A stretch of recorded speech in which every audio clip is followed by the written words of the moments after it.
Assalamualaikum warahmatullahi wabarakatuh. Kami dari kelompok 4 yang beranggotakan Intan Dwi Lestari, Meilina, Ambrosius Naningongo, Irena Asmiati Depa, Wanda Agustina akan mempresentasikan tentang hubungan industrial. Pengertian hubungan industrial. Secara umum, hubungan industrial merupakan hubungan antara para pihak yang terbentuk karena kepentingan yang saling bersinggungan dalam proses produksi barang atau pelayanan jasa di suatu perusahaan. Agar perusahaan dapat berjalan dengan baik, harmonis, aman, sejahtera, dan tercipta hubungan industrial yang sejalan.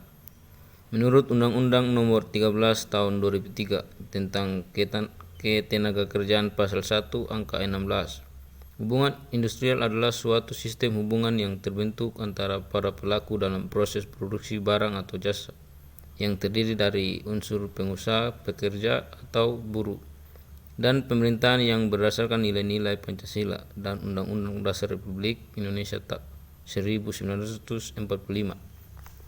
Pengertian menurut para ahli. Menurut Goddard, menyatakan bahwa hubungan industrial mencakup semua topik relevan dengan pemahaman terhadap hubungan kerja dan pekerjaan. Menurut Suwarto, hubungan industrial dapat diartikan sebagai sistem yang terbentuk antara pelaku proses produksi barang dan jasa.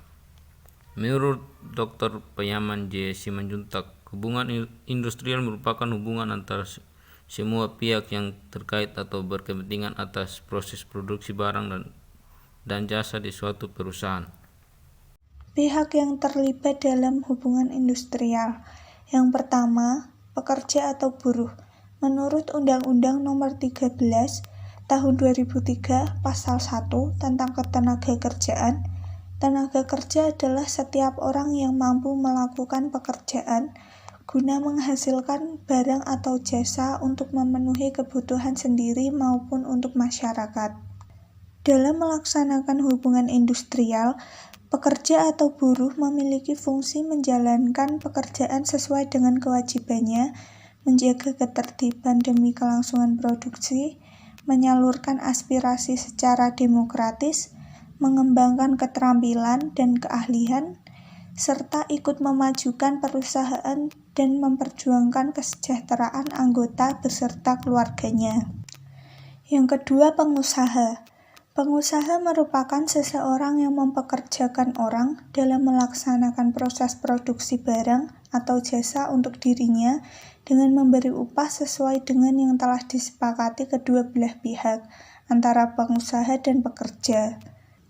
Fungsi pengusaha dalam pelaksanaan hubungan industrial yaitu menciptakan kemitraan, mengembangkan usaha, memperluas lapangan kerja, dan memberikan kesejahteraan pekerja atau buruh secara terbuka, demokratis, dan berkeadilan.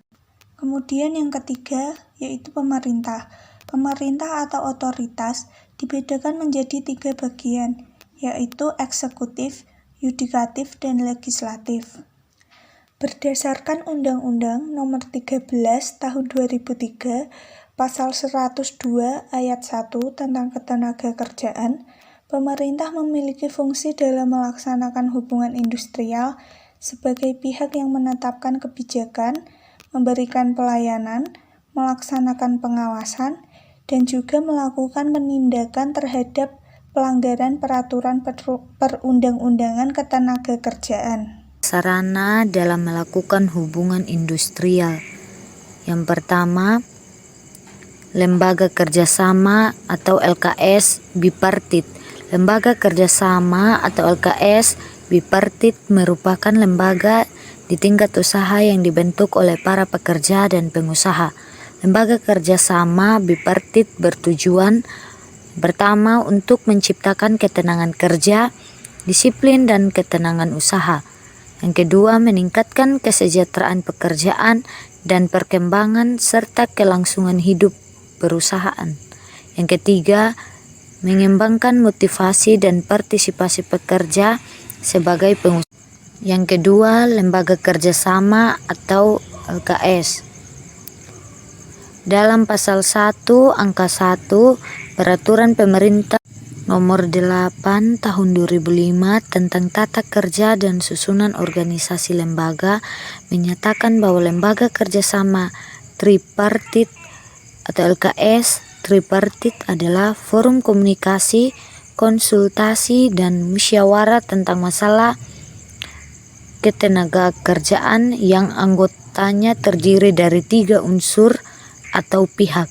Lembaga kerjasama LKS tripartit merupakan lembaga yang beranggotakan dari berbagai unsur seperti unsur pemerintahan, organisasi pekerja, dan organisasi pengusaha. LKS bipartit yang berfungsi sebagai forum komunikasi, konsultasi dengan tugas utama menyatukan konsepsi, sikap, dan rencana dalam menghadapi permasalahan ketenagakerjaan. Yang ketiga, operasi pekerja atau serikat pekerja.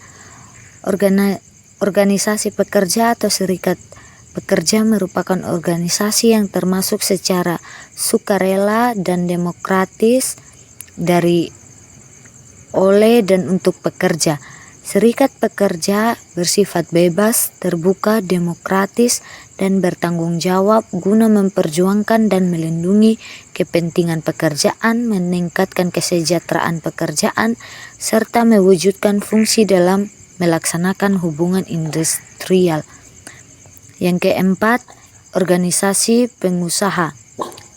Organisasi pengusaha dijadikan sebagai tempat atau wadah perhimpunan wakil pemimpin sebuah perusahaan dan menjadi mitra kerja serikat pekerja serta pemerintah dalam penanganan permasalahan ketenagakerjaan dan hubungan industrial. Yang kelima, peraturan perusahaan. Menurut Undang-Undang Nomor 12 Tahun 2003 tentang Ketenagakerjaan, peraturan perusahaan merupakan peraturan yang dibuat secara tertulis oleh penguasa yang membuat syarat-syarat kerja serta tata tertib perusahaan. Peraturan perusahaan ini wajib dibuat oleh pengusaha yang mempekerjakan maksimal 10 orang kerja. Peraturan perusahaan ini diperlukan pengesahan dan memiliki masa berlaku maksimal 2 tahun. Yang keenam, perjanjian kerja bersama atau PKB. Perjanjian kerja bersama adalah perjanjian yang dibentuk oleh pengusaha dan serikat pekerja yang telah terdaftar yang dilaksanakan secara musyawarah untuk mencapai mufakat. Yang ketujuh, perjanjian kerja khusus atau PKK. Perjanjian kerja merupakan suatu perjanjian dari satu pihak yang mengikatkan diri untuk bekerja pada pihak lainnya atau majikan. Perjanjian kerja khusus atau PKK dirumuskan menjadi 2 bagian, yaitu yang pertama, perjanjian kerja waktu tertentu atau PKWT adalah perjanjian kerja antara pekerja dengan pengusaha untuk mengadakan hubungan kerja di waktu tertentu atau pekerjaan tertentu. Yang kedua, perjanjian kerja waktu tidak tertentu atau PKWTT adalah perjanjian kerja yang dapat berlangsung selamanya sampai dengan pekerjaan yang diperjanjikan tidak ada lagi atau pekerjaannya pensiun. Yang kedelapan atau yang terakhir, lembaga penyelesaian perselisihan hubungan industrial. Lembaga ini berfungsi dalam penyelesaian perselisihan hubungan industrial yang dilaksanakan pengusaha dan serikat pekerja secara musyawarah untuk mencapai mufakat. Penyelesaian perselisihan antara pengusaha dan serikat pekerja ini melalui prosedur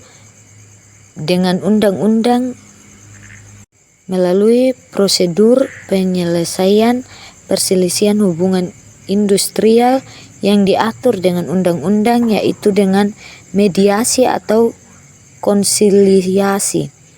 Bila proses tersebut gagal, maka perselisihan hubungan industrial diselesaikan melalui jalur hukum pada pengadilan hubungan industrial. Jenis-jenis perselisihan hubungan industrial. Perselisihan hubungan industrial merupakan perbedaan pendapat yang mengakibatkan terjadinya pertentangan atau persengketaan antara pengusaha atau organisasi pengusaha dengan pekerja atau serikat pekerja yang sering kita sebut juga buruh. Jenis perselisihan hubungan industrial memiliki perbedaan satu dengan yang lainnya, yang dapat dibedakan dari segi lingkup perselisihannya. Jenis perselisihan dalam hubungan industrial dibedakan menjadi 4 jenis yang sudah dijelaskan dalam pasal 1 ayat 2, 3, 4, dan 5 dalam Undang-Undang Republik Indonesia Nomor 2 Tahun 2004, yaitu yang pertama, perselisihan hak. Perselisihan hak merupakan perselisihan yang terjadi karena tidak terpenuhinya hak akibat adanya perbedaan pelaksanaan atau penafsiran perusahaan atau perjanjian kerja bersama. Hak yang dimaksud dalam perselisihan ini adalah hak normatif yang sudah ditetapkan dalam perjanjian kerja, peraturan perusahaan, atau perjanjian kerja bersama. Misalnya, perselisihan yang terjadi ketika pekerja menolak gaji yang diberikan oleh perusahaan karena masing-masing pihak mempunyai definisi atas gaji yang berbeda dari perjanjian kerja yang dibuat. Kemudian yang kedua, yaitu perselisihan kepentingan. Perselisihan kepentingan merupakan perselisihan yang timbul dalam hubungan kerja karena tidak adanya kesesuaian pendapat mengenai penetapan atau perubahan syarat-syarat dalam perjanjian kerja atau peraturan perusahaan atau perjanjian kerja bersama. Misalnya, perselisihan yang terjadi karena perusahaan mengubah isi dari perjanjian kerja tanpa adanya kesepakatan pekerja. Yang ketiga yaitu perselisihan pemutusan hubungan kerja. Perselisihan pemutusan hubungan kerja merupakan perselisihan yang terjadi karena ketidakcocokan pendapat mengenai pengakhiran atau pemutusan hubungan kerja yang dilakukan oleh satu pihak saja. Pemutusan hubungan kerja atau PHK merupakan pengakhiran hubungan kerja yang karena suatu hal tertentu yang mengakibatkan berakhirnya hak dan kewajiban antara pekerja dan perusahaan atau majikan. Yang keempat yaitu perselisihan antar serikat pekerja atau buruh. Perselisihan antar serikat pekerja atau buruh merupakan perselisihan yang timbul di antara serikat pekerja atau buruh dengan serikat pekerja atau buruh yang lainnya hanya dalam satu perusahaan yang disebabkan oleh tidak adanya penyesuaian paham mengenai keanggotaan pelaksanaan hak dan kewajiban keserikatan pekerja. Penyelesaian perselisihan hubungan industrial. Ada 3 cara yang dapat dilakukan yaitu 1. Secara bipartit. Penyelesaian perselisihan secara bipartit ini bermaksud mencari jalan keluar dengan musyawarah untuk mencapai mufakat secara internal dan harus diselesaikan paling lama 30 hari sejak tanggal dimulainya perundingan.